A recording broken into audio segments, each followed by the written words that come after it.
Hello guys, welcome back to my YouTube channel. If you're looking to send Ethereum from Coinbase to the Arbitrum network, you're in the right place. In just a couple of minutes, I will show you exactly how to do it, step by step, so let's jump right in.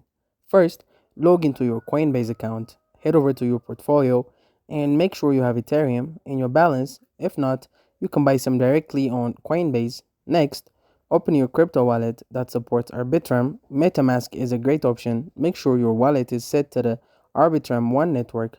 If you haven't added Arbitrum to Metatask yet, you can do so by going to chainlist.org and connecting Arbitrum. Now, back in Coinbase, click on Send and Receive. Choose Ethereum as the asset to send, then go to your MetaMask wallet, copy your Arbitrum One address, and paste it into the recipient field in Coinbase. Here's the important part. Coinbase does not support direct withdrawals to Arbitrum yet, so you have two options. One, withdraw Ethereum through your MetaMask on the Ethereum mainnet first, and then use a bridge like Arbitrum Bridge, bridge.arbitrum.io to move it to Arbitrum.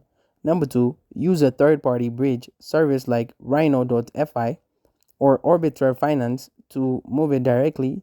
Once you've chosen your method, confirm the transaction. If withdrawing to Ethereum mainnet, be mindful of gas fees.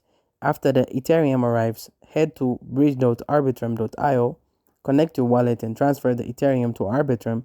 This process may take a few minutes, and that's it. Thank you guys for watching this video. If this video was helpful, don't forget to like and subscribe to my YouTube channel.